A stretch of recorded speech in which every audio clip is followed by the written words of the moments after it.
الحمد لله رب العالمين والصلاة والسلام على سيد المرسلين وعلى آله وأصحابه أجمعين أما بعد وقال الله تعالى في القرآن المجيد فأعوذ بالله من الشيطان الرجيم بسم الله الرحمن الرحيم قل لا أسألكم عليه أجرا إلا المودة في القربى آمنت بالله صدق الله العلي العظيم وقال الله تعالى في شأن حبيبه الكريم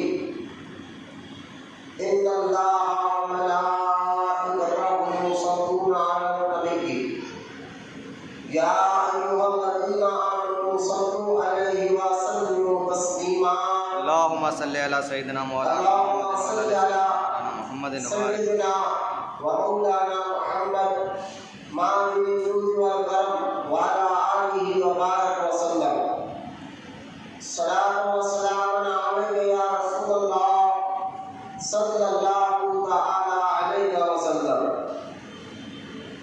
اما بعد اور تعریف اور بڑائی صرف اللہ تعالیٰ کے لیے ہے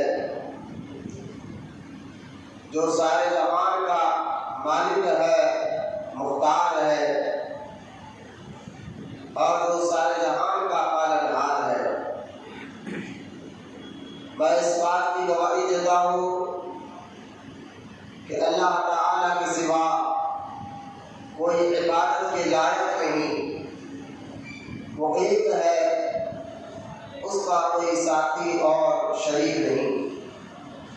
اور میں اس بات کی بھی گواہی دیتا ہوں کہ آپ کو ہمارے پیارے آقا مولا حضور نور رحمت عالم نور مجسم حضرت سیدنا محمد مصطفیٰ احمد مشتبہ صلی اللہ تعالی علیہ وآلہ وصحبہ وسلم اللہ تعالیٰ کے آخری رسول اور اس کے برگزیدہ بندے ہیں۔ اللہ تعالیٰ حضور اکرم نور مجسم رحمت عالم صلی اللہ تعالی علیہ وسلم پر اہل بیت صحابہ کرام تابعین اور تبع تابعین اولیاء امت پر قیامت تک بکثرت رحمتی اور برکتی نازل فرماتا رہے۔ آمین۔ سب مل کر محبت کے ساتھ ایک بار درود پڑھیے، اللہم صلی علی سیدنا مولانا محمد سیدنا مولانا محمد مالک الجود والکرم وعلی آلہ وبارک وسلم صلاۃ و سلام علیک یا رسول اللہ صلی اللہ تعالی علیہ وسلم۔ معزز سامعین، نوجوان ساتھیوں، السلام علیکم ورحمۃ اللہ وبرکاتہ۔ وعلیکم السلام ورحمۃ اللہ وبرکاتہ۔ آئیے آج ہم محرم کے اس مبارک مہینے میں ذکر شہداء کربلا سننے اور سمجھنے کے لیے انشاءاللہ یہ پورا مہینہ اگر اللہ تعالیٰ نے زندگی دیا تو اس پر بات کریں گے اور ذکر شہداء کربلا آپ کے سامنے ضرور رکھیں گے کہ آج کی جو نیو جنریشن ہے، نئی نسل جو ہے، بہت سے لوگوں کو آج بھی سوالات ہوتے ہیں کربلا کا واقعہ کیوں ہوا، کس لیے ہوا۔ تو انشاءاللہ اس پر آج سے ہم بات کریں گے پورا مہینہ۔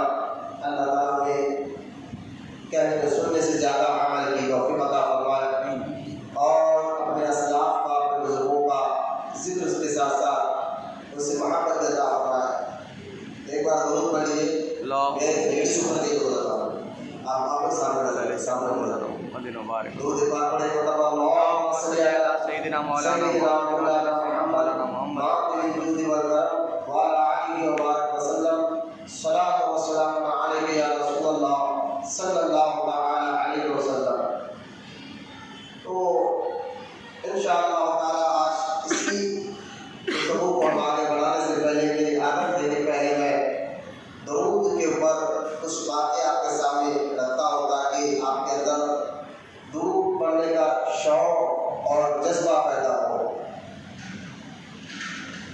جہاں درود پڑھنے کے بے شمار فضائل برکات حدیث میں آئے. آپ لوگ سامنے نظر رکھیں اور ایک ایک بات پر غور کریں. آپ لوگ کے لیے جو حدیث میں بیان کر رہا ہوں انشاءاللہ عمل کریں گے تو دنیا اور آخرت دونوں سے بڑھ جائے. تو تھوڑی دیر کے لیے آپ کو سمجھے کہ اللہ کے گھر میں بیٹھے اللہ کی رضا کے سبحان اللہ بے شک اور مسجد میں بیٹھنا بھی عبادت ہے. سبحان اللہ آپ سمجھ رہے ہیں مسجد میں بیٹھنا تو صرف نماز پڑھے تو ہی عبادت کا ثواب ملے گا، ایسا نہیں. مسجد میں بیٹھے رہنا بھی عبادت ہے. سبحان اور آپ خوش نصیب ہے کہ کچھ لوگ ہوں گے جو اپنا وقت یہ قیمتی وقت بھی ہوٹلوں پر روڈوں پر بیٹھ کر وقت برباد کرو گے، لیکن اللہ کا فضل ہے آپ پر کہ آپ کو اللہ تعالیٰ نے صحیح ٹائم اور صحیح موقع پر اس کے گھر میں بیٹھنے کی توفیق عطا فرمائی. سبحان اللہ تو لہٰذا اس کو اس اہمیت کو سمجھیے، اس وقت کی قدر کو.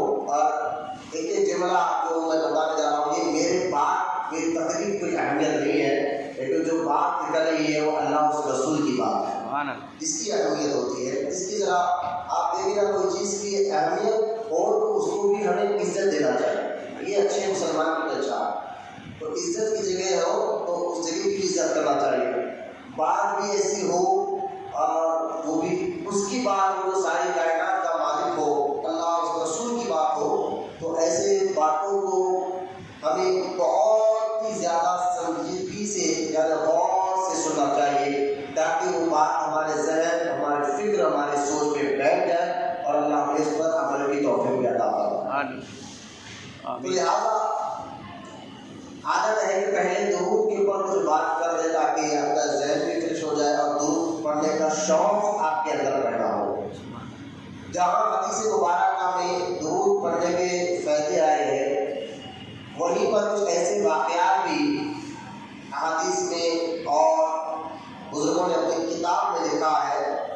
جیسا کہ علامہ یوسف نبہانی بہت بڑے بزرگ جن کا مزار فلسطین میں ہے، انہوں نے اپنی کتاب سعادت الدارین میں یہ واقعہ لکھا جو میں آپ کو سنانے جا رہا ہوں. واقعہ میں یہ لکھا کہ ایک شخص درود پڑھنے میں کنجوسی کرتا تھا. جب بھی درود کا موقع پڑھنے کا موقع ہو ہمیں پڑھنا چاہیے. یاد رکھیں جو درود پڑھنے میں کنجوسی کرے سستی کرے. بعض لوگ ہوتا ہے درود پڑھو تو چہرے دیکھتے رہتے ہیں نہ وہ دیکھتے ہیں. یاد رکھیں درود پڑھنا بھی چاہیے، جب بولنے پر علماء کے کہنے پر تو اور زیادہ پڑھنا چاہیے. یہ ہوٹ صرف بلانا سے درود نہیں ہوتا، کم سے کم اتنی آواز سے پڑھنا چاہیے خود کے کان کو سنے. یہ مسئلہ ذہن رکھ لیا. چاہے آپ قرآن پڑھ رہے ہو کے بیٹھ کر یا سنت نفل نماز پڑھ رہے ہو یا کیونکہ امام کے پیچھے کچھ پڑھنے کا حکم نہیں ہے، لیکن سنت ہو یا نفل نماز پڑھ رہے ہو تو اتنی آواز سے پڑھ رہا ہے کہ خود کے کان کو سنے. اسی طرح ذکر کر رہے ہو اللہ کا تو اتنی آواز سے پڑھو کہ خود کے کان کو سنے تو وہ عبادت اللہ قبول فرماتا ہے. صرف ہوٹ ملا لے خود کے کان میں سب سنے نہیں آ رہا تو یہ ذکر یہ دعا اللہ کی بارگاہ میں قبول نہیں ہوتی. تو لہٰذا ایک آدمی تھا جو درود پڑھنے پر کنجوسی کرتا تھا یعنی سستی کرتا تھا، اس کو اتنا امپورٹنٹ نہیں دیتا تھا. اس نے پڑھنا کیا جبکہ درود کے بارے میں قرآن کی آیت ہے بولے سبحان اللہ جو آیت قرآن میں سورہ اعراف اللہ پاک فرماتا بے شک اللہ اور اس کے فرشتے درود بھیجتے ہیں اے ایمان والو تم بھی مصطفیٰ پر خوب درود و سلام بھیجا کرو. تو قرآن کی آیت اس سے بڑھ کر مسلمان کو کیا چاہیے کہ یہ قرآن کی آیات ہے کہ درود پڑھنے کا اللہ حکم دے رہا ہے، اس سے بڑی اور کیا ہمیں چاہیے. ایک بات اور زندگی میں ایک بار درود پڑھنا فرض ہے اور جب بھی حضور کا نام سنے تو بار بار درود پڑھنا واجب ہے بعض علماء کے نزدیک اور بعض کہتے نہیں آپ ایک بار درود پڑھ لیا کریں. تو لہٰذا جب بھی حضور کا نام سنے تو کم سے کم صلی اللہ علیہ محمد یہ بھی درود ہے، آپ اس کو پڑھنے کی کوشش کریں، اس میں سستی کا ہے نہ کریں. دیکھیے ایک شخص تھا جو سستی کا ہے کرتا تھا، درود پڑھنے کو اتنا امپورٹنٹ ہے اہمیت نہیں دیتا تھا تو اللہ نے اس کو اندھا کر دیا اور وہ اندھا ہو کر لوگوں کے گھروں پر جا کر بھیک مانگتے مانگتے اسی حالت میں مر گئے. تو یہ عذاب اس کو مبتلا کیوں، یہ تکلیف میں وہ مبتلا کیوں ہوا کہ وہ درود پڑھنے میں کنجوسی کرتا تھا، سستی اور کاہلی کرتا تھا. ایک بات تو جہاں درود پڑھنے کے فائدے بھی ہے وہاں اگر درود کو اگر آپ امپورٹنٹ اہمیت نہیں دیں گے تو وہاں پر آپ کو نقصانات بھی ہے. آپ دیکھیں درود پڑھنے کے فائدے دنیا میں بھی ہے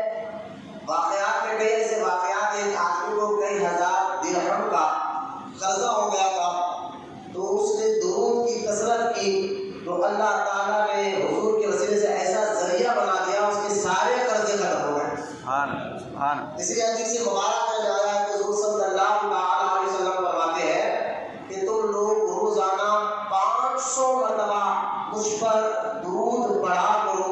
جو 500 مرتبہ روزانہ درود پڑھتا ہے اللہ تعالیٰ اس کی محتاجگی یعنی اس کی مفلسی اور غریبی کو دور کر دیتا ہے. تو لہٰذا درود پڑھنے کے جہاں دنیا بھی فائدے ہیں اور قبر آخرت میں بھی اس کے فائدے ہیں. ایک بہت بڑے بزرگ ہیں جن کا نام ابو عبداللہ بن محمد الجزوری ہے رحمۃ اللہ تعالیٰ. ان کی مزار ترکی مراکش میں ہے. اب گوگل میں مراکش مارے آپ کو علاقہ سٹی مل جائے گی وہاں پر. تو ابو عبداللہ محمد الجزوری رحمۃ اللہ تعالیٰ کی مزار وہاں پر موجود ہے. ان کی مزار شریف. یہ کون ہے؟ اہل علم تو جانتے ہیں کہ بارے میں کتنے بڑے بزرگ ہیں, لیکن میں آپ کو بتانے کے لیے کہہ رہا ہوں یہ اتنے بڑے بزرگ ہیں کہ انہوں نے ایک کتاب لکھی تھی درود پر. سبحان اللہ. درود پڑھنے کی فضیلت پر انہوں نے کتاب لکھی تھی اور اس کتاب کا نام انہوں نے لکھا دلائل الخیرات. آج بھی مارکیٹ میں ملتی ہے, کہیں بھی اگر جہاں اسلامک کتابیں ملتی ہیں وہاں پر آپ جائیں یا گوگل پر جا کر آپ سرچ کریں اور دلائل الخیرات کتاب کا نام بنے تو کتاب آ جائے گی. اس میں درود پر بہت سی فضل بہت بڑے بڑے درود اس کی کتاب کے اندر رکھے ہوئے ہیں. اور یہ کتاب ایسی ہے اس کو حضور صلی اللہ علیہ وسلم کے خواب میں آ کر کہا میں نے اس کتاب کو قبول کیا ہے. تو لہٰذا بڑے بڑے بزرگان دین کا یہ وظیفے کے طور پر بڑے بڑے اولیاء کرام نے تاریخ میں پڑھا ہے کہ بڑے بڑے اولیاء کرام اس کتاب کو وظیفے کی طرح پڑھا کرتے ہیں. تو لہٰذا یہ کتاب لکھنے والے بزرگ تھے ابو عبداللہ محمد الجزوری رحمۃ اللہ علیہ. ان کا انتقال جو ہوا, انتقال ہونے کے بعد 77 سال کے بعد 77 ایئر کے بعد کسی وجہ سے ان کی قبر کو کھود کر وہاں سے ان کو نکالنا تھا اور دوسری جگہ دفن کرنا تھا. تو کچھ اہم وجہ بھی ہونا پڑتی ہے.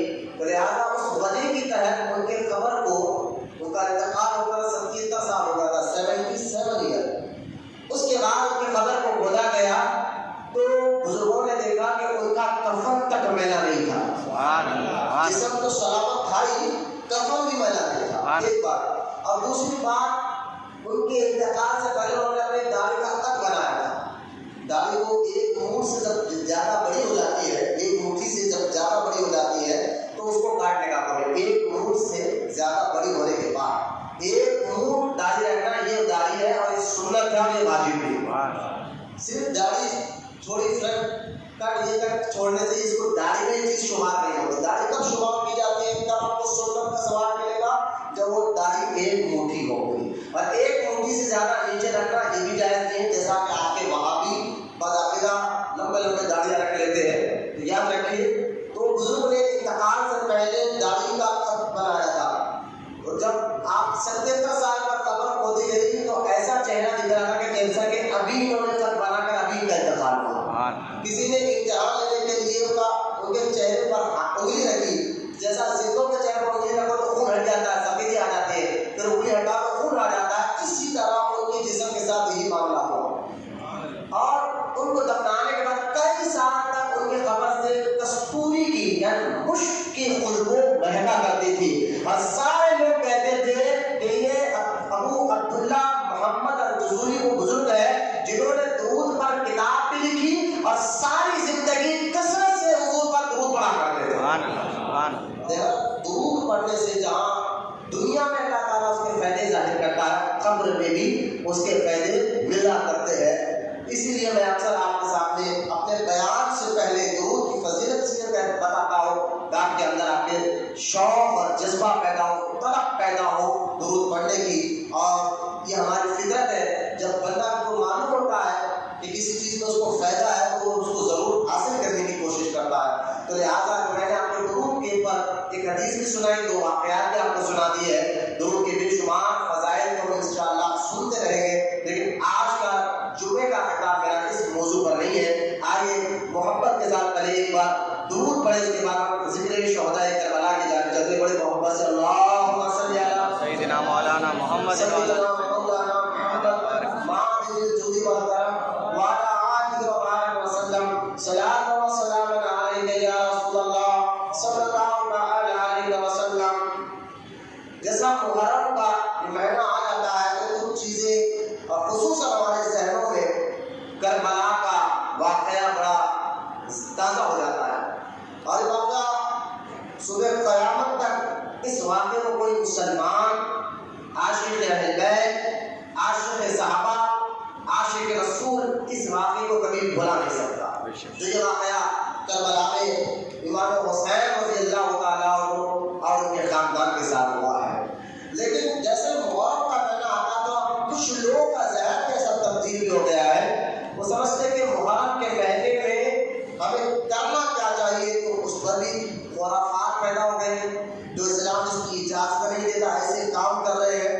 ارے امام حسین رضی اللہ تعالیٰ عنہ جو کربلا میں شہید ہوئے، کس لیے اس کے آسان سی بات بتا دیتا ہوں، یزید جو کام کر رہا تھا وہ اسلام کے خلاف تھے، اور آپ نے اسلام بچانے کے لیے اس سے ڈٹے رہے، اس سے مقابلہ کیا اور اپنی جان دے دی۔ تو آج پتہ کیا چلا، اسلام بچانے کے لیے آپ نے امام حسین نے اپنی جان دی۔ اگر آج انہی کے نام پر اسلام کا مذاق اڑایا جائے، انہی کی یاد منانے پر باجے بجایا جائے، انہی کی یاد منانے پر جو ہے ماتم کی طرح حرکت کرے، تو امام حسین خبر مبارک میں دیکھ کر کہہ رہے ہیں میں تو اسلام بچانے کے لیے اپنی جان دیا تھا، آج میرے نام پر اسلام کے خلاف کام کر رہے ہیں۔ مجھے بات کرتا ہے باجا جو چیز ہے، میوزک باجا، آپ سارے بات کسی سے پوچھ لیجئے کہ باجا اس ابتدائی اسلام سے شروع سے ہی حرام رہا، یہ کوئی اس کی شریعت میں اس کی کوئی جگہ ہے ہی نہیں۔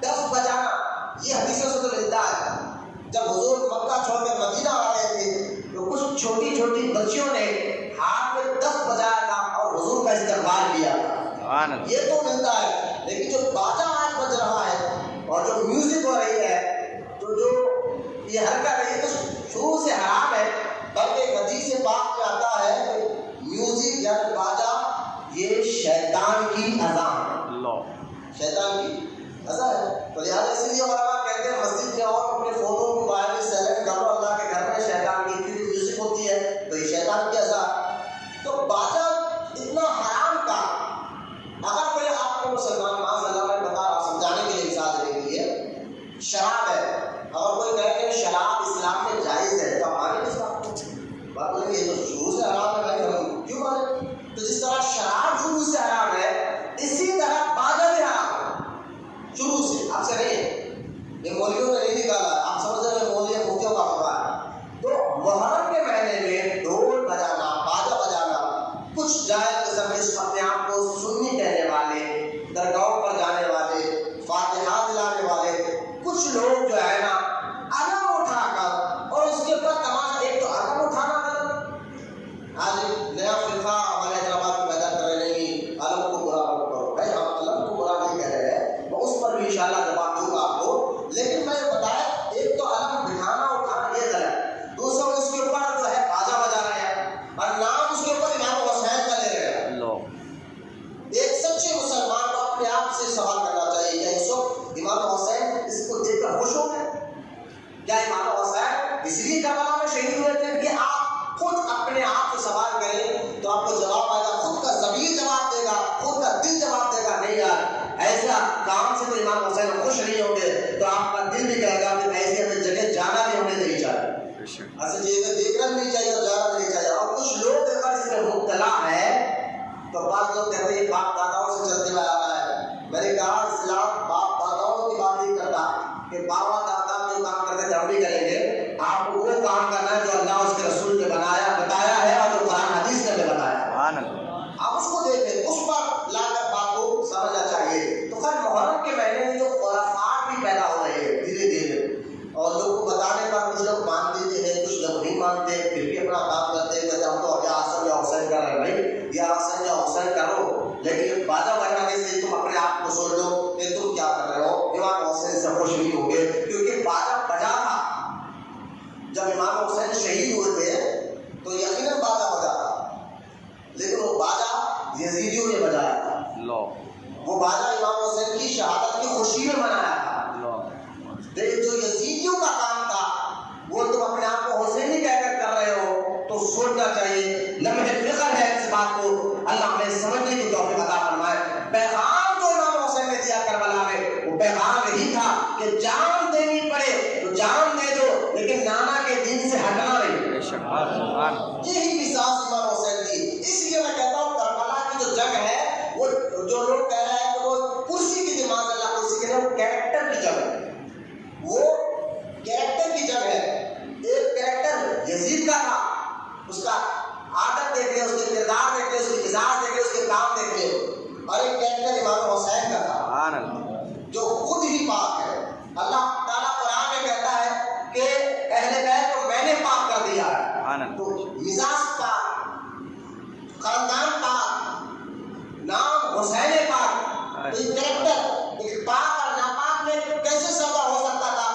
خوشبو اور بدبو کیسے مل سکتی ہے؟ جیسا دن اور رات ملنا ممکن نہیں ہے, جیسا خوشبو اور بدبو ایک جگہ ہونا ممکن نہیں ہے, اسی طرح یزید اور امام حسین کا کیریکٹر ایک جگہ نہیں ہو سکتا. یزید تو جانتے ہیں نا ایسا ناپاک ہے یزید, جبکہ صحابی کا بیٹا اس میں کوئی ڈاٹ نہیں, لیکن ناپاکی اس کی ایسی تھی کہ سب سے پہلے اس نے داڑھی اس نے کٹا. ورنہ اس دور تک یعنی 61-60 ہجری میں یا 61 ہجری میں یہ واقعہ ہوا کربلا کا, اور اسلام پھیل کر 1442 ہجری ہو گئے. یعنی حضور کے دنیا سے جانے سے 60 سال کے بعد یہ کربلا کا واقعہ ہوا. اس وقت تک کوئی بھی داڑھی نہیں کاٹتا تھا, لیکن سب سے پہلے داڑھی کاٹنا یزید نے شروع کیا, نماز چھوڑنا یزید نے شروع کیا, شراب پینا یزید نے شروع کیا. کیریکٹر دیکھ لیا تو کربلا کی جنگ کیریکٹر کی تھی اور کرسی کی نہیں تھی. میں اس پر بھی بات کروں گا. تو امام حسین نے جو مزاج دینا چاہا کہ تم جان دینا چاہے تو دے دو, لیکن نانا کے دین کو نہ چھوڑو, شریعت کو نہ چھوڑو, نمازوں کو نہ چھوڑو. اللہ اس کے رسول کی اطاعت ہر حال میں, ہر ٹائم, ہر موقع پر اللہ اور اس کے رسول ہی کی اطاعت میں زندگی کو گزارو اور اسی کی اطاعت میں موت پائے. یہ مزاج کربلا سے نکل رہا ہے. لیکن اس پر بھی میں آگے بڑھنا چاہتا ہوں کہ میرا موضوع ذکر شہداء کربلا ہے, اور انشاءاللہ اگر ہمیں زندگی دی تو میں یہی سارا کہنا آپ کے سامنے رکھوں گا. لیکن اب آگے بڑھیے تو جو آپ کو سمجھانا چاہتا ہوں کچھ چیز آپ کو میں پہلے یہ بتا رہا ہوں کہ محرم کے مہینے میں کرنا کیا چاہیے. محرم کے مہینے میں کر کیا چاہیے؟ تو محرم کا مہینہ جو ہے نا ماتم کا مہینہ نہیں ہے. ہاں یہ اور بات ہے کہ محرم کے مہینے میں ہم سنی عاشق رسول جو ہے کوئی شادی یا خوشی کا کام احتیاط نہیں کرتے, کیونکہ یہ مہینہ دیکھیں سب سے پہلی بات امام حسین رضی اللہ تعالیٰ کی شہادت اس مہینے میں ہوئی ہے 10 محرم کو. تو شہادت یعنی شہید, اور شہید مردہ نہیں زندہ رہتا ہے. بولے محمد زبان یہ میں نے کہا قرآن کو کہہ رہا ہے. قرآن کی ایک آیات ہے وَلَا تَقُولُوا لِمَنْ يُقْتَلُ فِي سَبِيلِ اللَّهِ أَمْوَاتٌ بَلْ أَحْيَاءٌ وَلَٰكِنْ لَا تَشْعُرُونَ. اللہ تعالیٰ فرماتا ہے جو میری راہ میں شہید ہوتا ہے اس کو مردہ مت کہو, وہ بل احیاء ولکن لا تشعرون. اللہ فرماتا بلکہ وہ زندہ ہے اور میں اس کو رزق بھی دیتا ہوں. ایک مسلمان دیکھ رہا کہ ایک بندہ مسلمان تھا کٹ گیا, جسم کٹ گیا, یا پھر آگ لوڑا تھا کٹ گیا, آنکھ نکل گیا, سر نکل گیا, لیکن اللہ کہتا ہے نہ مردہ مت کہو. کہنے پر بھی اللہ نے پابندی لگائی. اچھا کہہ سکتے تھے لیکن اللہ کا مردہ مت کہو, بات آ گئی. لیکن کوئی سوچ سکتا ہے بھائی مردہ تو کہیں گے, تو سوچ رہا ہے, دل دماغ کو کہہ رہا ہے کہ آدمی مردہ ہے.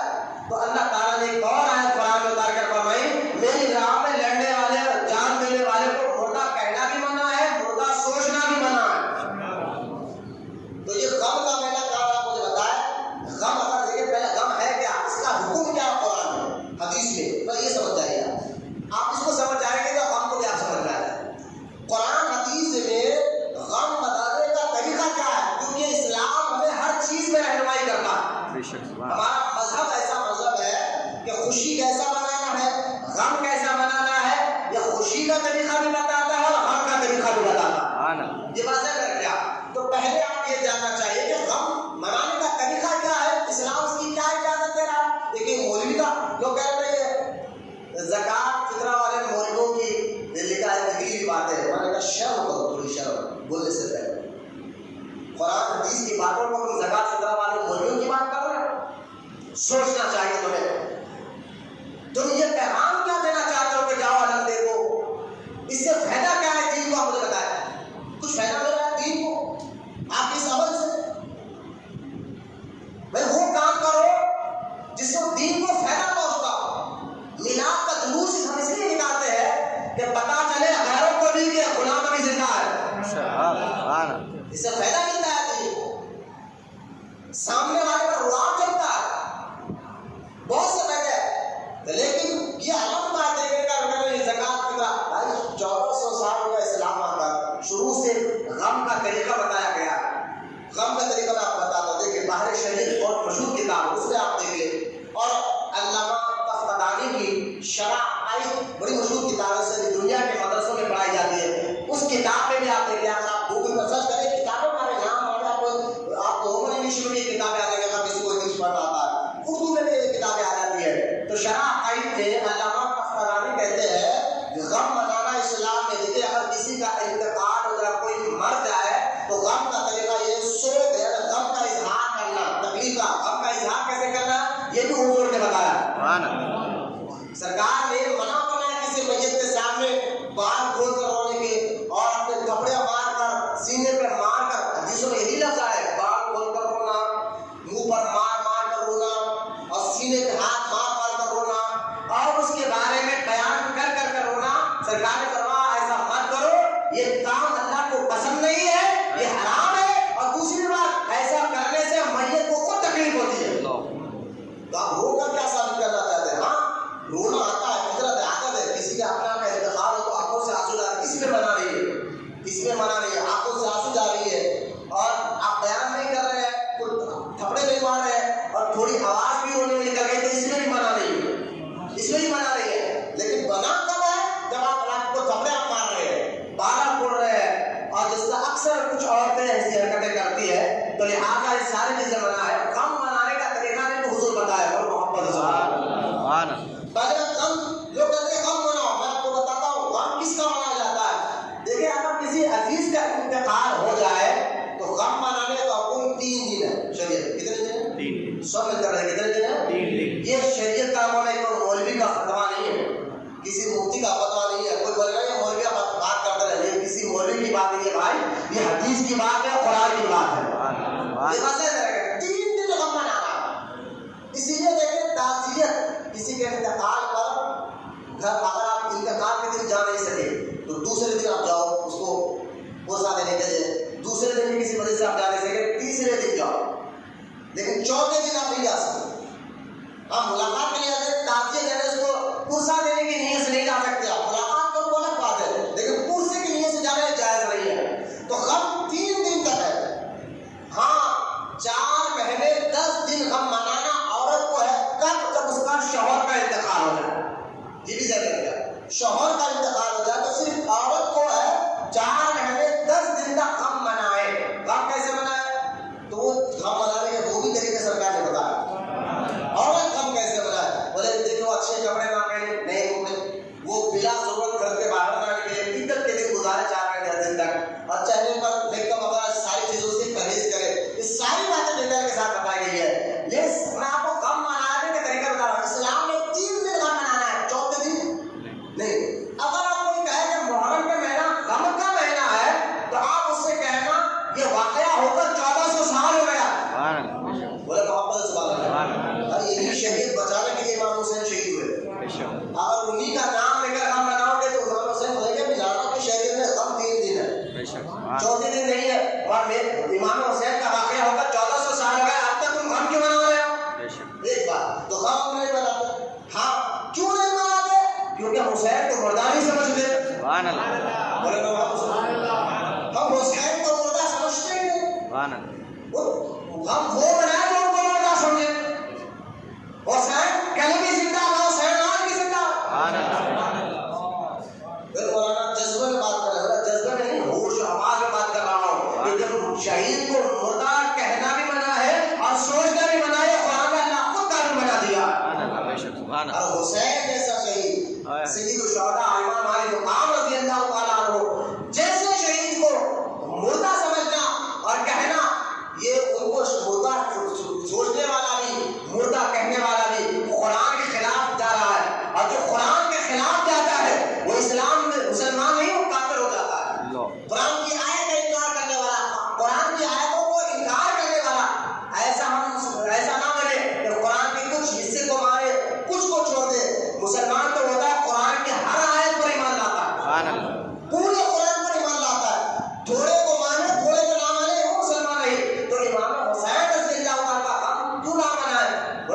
نہیں، ہاں ہم ادب کرتے ہیں، کیا کرتے ہیں؟ ایک تعظیم ہے ہمارا، ایک عقیدہ ہے کہ امام حسین رضی اللہ تعالیٰ نے دین بچانے کے لیے، شریعت بچانے کے لیے جو ہے اپنے آپ کو قربان کیا، اپنے اولاد کو قربان کیا ہے۔ تو یہ واقعہ اتنا دردناک واقعہ کربلا کا ہوا ہے، اس واقعے کو دیکھتے ہوئے ہم تعظیماً، محبتاً، ادباً اس مہینے میں کوئی شادی کا کام نہیں کرتے، لیکن سنیں، لیکن اگر کوئی اس مہینے میں شادی کا کام کر بھی رہا ہے تو وہ گناہ گار نہیں ہے۔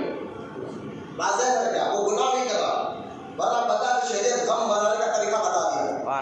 تو لہٰذا اگر کوئی شادی کا کام کر بھی رہا ہے تو اس پر بھی ہمیں یہ نہیں سمجھنا کہ کسی نے گناہ کر دیا، حرام کام کر دیا، ایسا نہیں ہے۔ پہلے تو مطلب کرتے نہیں، اگر کوئی کر بھی رہا ہے تو اس کو غلط بھی ہم نہیں سمجھتے، یہ شریعت آپ کو بتا رہا ہو۔ اب آئے غم نہیں منائیں گے، ناچنا کودنا یہ تو غیروں کا طریقہ رہا ہے، غیروں کا شیار رہا ہے، پہچان ہو گئی ہے، تو لہٰذا وہ بھی ہم کام نہیں کرتے تھے۔ کرنا کیا ہے؟ ہم نے کرنا یہی ہے کہ جو مشن امام حسین نے ہمیں دیا ہے اسی مشن پر خود بھی عمل کرنا اور دوسروں کو چلانا، یہ حسینیت بھی ہے، اور سچے حسین کے غلام ہی ایسا کام کرتے ہیں۔ سبحان اللہ، سبحان اللہ۔ سچے حسین کے غلام وہی کام کرتے ہیں جس کام کو امام حسین نے، جس مشن کو جاری کیا تھا۔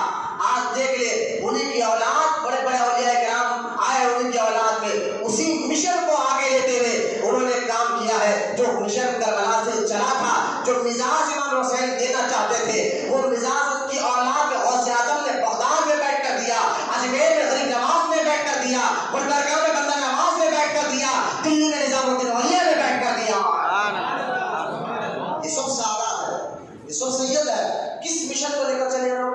کریم کی سیرت پڑھ کر دیکھیں، کریم نواز ہو، بندہ نواز ہو، نظام الدین اولیاء ہو، غوث اعظم ہو، اسی مشن کو لے کر چلے جو مشن امام حسین پاک کا تھا، جو مزاج حسین پاک کی تھی۔ تو خیر یہ واقعات جو چلتے رہیں گے، لیکن آج آپ کو سمجھنا یہ ہے کہ جو کربلا میں شہید ہونے والے شہداء ہیں، جو حضور کا خاندان ہے، ان کا خاندان کتنا عظیم ہے، کتنا اعلیٰ ہے، اس میں بھی کوئی شک نہیں ہے، کتنا اعلیٰ اور کتنا اونچا مقام رکھتا ہے۔ بعض لوگ کہتے ہیں کہ اسلام میں خاندانوں کی کوئی اہمیت نہیں ہے، اور میں اس پر بھی آپ کے سامنے بات کرنا چاہتا ہوں، لیکن پہلے ایک اور بات سن لیجیے۔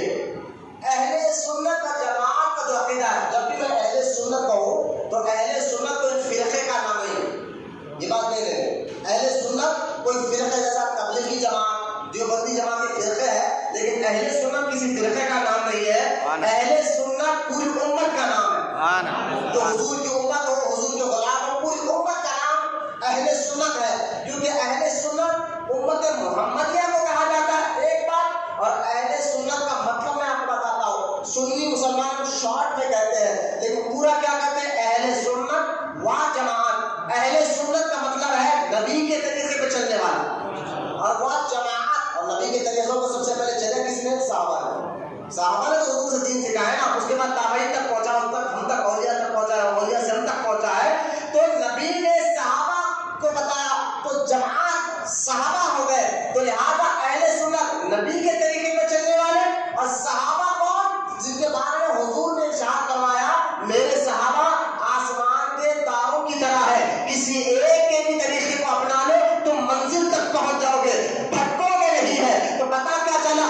صحابہ کا طریقہ بھی حضور کا طریقہ رہا ہے، تو صحابہ کے طریقے کو چلنا یہ بات حضور نے ہی حکم دیا ہے۔ تو لہٰذا سنی مسلمان وہ ہے جو نبی کے طریقے کو اور صحابہ کے طریقے کو اپنا کر چلتے ہیں، اس لیے وہ اہل سنت کا جماعت کہا جاتا ہے، جو نبی اور صحابہ کے طریقے پر چلے جاتے ہیں۔ توجہ کریں، نبی اور صحابہ کے طریقے پہ چلنے والی جماعت کو اہل سنت و جماعت کہا جاتا ہے، اس کو عربی میں یہ کہتے ہیں۔ تو اہل سنت و جماعت کوئی فرقے کا نام نہیں ہے، یہ ایک پوری امت کا نام۔ ایک بات، اور دوسری بات میں آپ کو جو سمجھانا یہ چاہ رہا ہوں کہ اہل سنت و جماعت کا جو طریقہ ہے، جو عقیدہ، پہلے دیکھیں بنیاد کو مضبوط کرنا ضروری ہوتا ہے۔ بنیاد اگر مضبوط نہیں تو اس پر عمارت، اس پر گھر دیوار کھڑ نہیں سکتی، تو بنیاد ہمارا عقیدہ ہے۔ تو آج آپ کو ایک بات بتاتا ہوں جو ضروری ہے آپ کے لیے سیکھنا، سمجھنا، جیسا نماز پڑھنا فرض ہے ویسے یہ باتیں سیکھنا آپ کے لیے ضروری تھا۔ نوجوان بچوں سنو غور سے، کیوں ہم اہل تشیعوں سے چڑھتے ہیں، کیوں ہم وہابی فرقے سے چڑھتے ہیں، اس کی بنیاد کیا ہے؟ اس کی بنیاد صرف ایک ہے جو میرے اور آپ کے پیارے آقا کریم علیہ السلام محبت کرو تو اللہ کے لیے اور دشمنی کرو تو اللہ کے لیے. بے شک یہ اللہ اور اس کے رسول کے دشمن ہے. جو اللہ کا دشمن وہ ہمارا دشمن ہے. جو اللہ کا دوست وہ ہمارا دوست. کیونکہ سرکار نے فرمایا کامل مومن وہ ہے جو محبت کرتا ہے تو اللہ کے لیے. سبحان اللہ. محبت سے سبحان اللہ. کامل مومن وہ ہے جو محبت کرتا ہے کسی سے. دیکھیں ایک مسلمان دوسرے مسلمان سے محبت کیوں کرتا ہے؟ بولے اللہ کے لیے. کیوں کہ اللہ حکم دے رہا ہے کہ جو میرے نبی کے غلام ہو جو میرے محبوب کے غلام ہو سے محبت. تو لہٰذا ان سے محبت کرنے سے اللہ راضی ہوتا ہے. تو لہٰذا تو محبت بھی اللہ کے لیے اور دشمنی بھی اللہ کے لیے. جو اللہ اس کے رسول کا دشمن ہو آپ کہیں گے وہ وہابی وہ نماز پڑھے وہ اللہ کا دشمن کیسا ہوتا ہے؟ وہ شیعہ وہ بھی تو عبادت کرے وہ اللہ کا دشمن کیسے ہو سکتا ہے؟ میں آپ کو بتاتا ہوں اہل سنت کا بنیادی عقیدہ آپ کو بتا رہا ہوں جو صحابہ سے چلتے ہوئے آ رہا ہے. بولے محبت سے سبحان اللہ. صحابہ کرام سے چلتے ہوئے آ رہا ہے.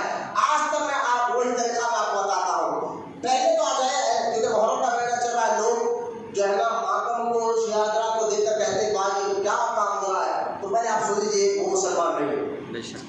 میں فرقے کی بات نہیں کر رہا ہوں. میں لڑائی جھگڑے کی بات کر رہا ہوں. میں آپ کو بنیاد بتا رہا ہوں جو 1400 سال سے مسلم اور یہ ممبر ہے ہی ہے کہ ایسی باتیں یہیں تو کی جاتی ہیں اور پھر کہاں گئے ہیں. بعض لوگ کہتے ہیں سنی والے جو ہے نا لڑائی کی بات کرتے ہیں جھگڑے کی بات کرتے ہیں. میں نے کہا یہ دین کی بات ممبروں پر نہیں کہی جائے گی تو پھر کہیں کہاں جائے. جمعے کا موقع ہمارے حضور نے ایسا دیا ہے. یہ ایک ایسا موقع آتا ہے جہاں سب لوگ وقت نکال کر آتے بیٹھتے ہیں. کیوں؟ کیونکہ دین سمجھانا دین سمجھنے کے لیے یہ وقت ہے. لیکن کیونکہ پہلے ایک دور تھا دیکھیں آپ نظام حکومت میں بھی ایک دور تھا. نظام حکومت جو 222 سال کا جو دکن پر حکومت کری ہے انہوں نے کیا کیا تھا علمی دور تھا. وہ بھی بڑے بڑے اولیاء کرام جیسے مولانا فاروقی رحمۃ اللہ علیہ مولانا غوث شاہ صاحب قبلہ رحمۃ اللہ علیہ حضرت اللہ کے حکم والے علی رحمۃ رضوان عبداللہ شاہ صاحب قبلہ رحمۃ اللہ علیہ عبد القدیر صدیقی پیار رحمۃ اللہ علیہ ایسے بڑے بڑے بزرگ حیات تھے. علمی گھرانہ تھا. ہر کوئی ان بزرگوں کے پاس بیٹھ کر علم حاصل کرتا تھا. لیکن کچھ لوگ ایسے تھے جو کام کرنے والے محنت مزدوری کرنے والے ان کو ٹائم نہیں ملتا تھا. تو نظام حکومت نے ایک کام کیا تھا 8 دن میں 2 وقت نکالا اور اس میں کہا کہ جو 8 دن میں ایک وقت چھٹی ملتی ہے محنت کرنے والوں کو اس وقت میں ایک سنی عالم کا بیان رکھنے کے لیے ایک جگہ مقرر کی. آج وہ جگہ پٹیل مارکیٹ میں نبی خانے کے نام سے مشہور ہے. آپ جائیں پٹیل مارکیٹ آپ نے سنا ہوگا نبی خانہ 2 نبی خانے پٹیل مارکیٹ میں آج بھی موجود ہے. آپ جانتے اس کی تاریخ کیا ہے؟ حیدرآباد میں اس کی تاریخ یہی ہے کہ نظام سرکار نے جو محنت اور مزدوری کرنے والوں کو کہا تھا کہ تم 8 دن میں تمہیں ایک بار چھٹی ملتی ہے جاؤ وہاں ایک سنی عالم کو میں رکھ دوں گا وہاں بیٹھ کر دین سیکھو. سبحان اللہ. محمد سبحان اللہ. یہ اگر اسلامی حکومت ہوتی تو کوئی ذریعہ نکال دیتی. لیکن آپ کو اس کی اسلامی حکومت ہے نہیں انڈیا میں تو لہٰذا ایک بہترین موقع ہے جمعہ کا. آج کے اس دور کے حساب سے بہترین موقع ہے جمعہ کا کہ وقت بھی زیادہ لیا جائے. دیکھیے بات جو کہتے ہیں وزن بھی ختم کرنا چاہیے. میں نے کہا آج کے دور کے بے عملی کا دور وہاں بھی ایمان لوٹنا چاہتے ہیں اور فلمیں ڈرامے بنا کر انگریزی ذہن میں کر یہ لوگ جو ہے نا لوگوں کو دین سے دور کرنا چاہتے ہیں. تو ایسے موقع پر تو دین کی بات دیر تک ہونا چاہیے. تو لہٰذا یہ موقع ہے جمعہ کا ہی دن کا. ایسے ہی دن میں وقت زیادہ لے کر آپ کے سامنے دین کی بات یہاں عقیدے کی بات یہاں نہیں تو پھر مجھے بتائے کہاں کی جائے. ایسے موقع ہی ہوتے ہیں جو آپ کو دین کی بات مکمل سمجھ میں آتی ہے. تو لہٰذا آپ کو میں فرقے کی بات نہیں آپ کو عقیدے کی بات کر رہا ہوں. اہل تشیع سے ہم چڑھتے کیوں ہیں؟ چڑھنے کی وجہ یہ ہے کہ وہ لوگ حضرت سیدنا ابوبکر صدیق کو اور سیدنا عمر بن خطاب کو اور سیدہ عائشہ صدیقہ کو گالیاں دیتے ہیں. سمجھ کر بولے مانا صدیقہ ان کی کتابوں میں اصول کافی ان کی شیعوں کی بڑی مشہور کتاب ہے. آپ اس کتاب کو دیکھ لیجیے. تو خیر جو مطالعے کا ہی لگتا ہے کتابوں کا نام اس لیے کہہ رہا ہوں کیونکہ بیان ریکارڈ ہو رہا ہے. تو جب انٹرنیٹ پہ جائے گا پوری دنیا میں دیکھے گی. تو ایسا نہ ہو کہ سنی عالم صرف الزام لگا رہے ہیں. ایسا نہیں ہے. الحمدللہ سنی جو بھی بات کرتا ہے پروف کے ساتھ کرتا ہے. سارے پروف ثبوت ہمارے پاس موجود ہوتے ہیں. تمہارے انٹرنیٹ پہ تمہارے مولوی کئی بیانات ہیں جو تم کلم کلا ابوبکر صدیق کو اور حضرت عمر کو گالیاں دے رہے ہو معاذ اللہ. اور ابوبکر صدیق حضرت عمر کون ہے تو تمام صحابہ میں سب سے افضل ہے. اور سرکار نے فرمایا ابوبکر اور عمر میری آنکھ اور میری کان. بولے محمد سبحان اللہ. ساری زندگی حضور نے جب بھی کوئی امت کے بارے میں مشورہ کرنا ہوتا ابوبکر سے اور عمر سے ہی کیا تھا. آج کی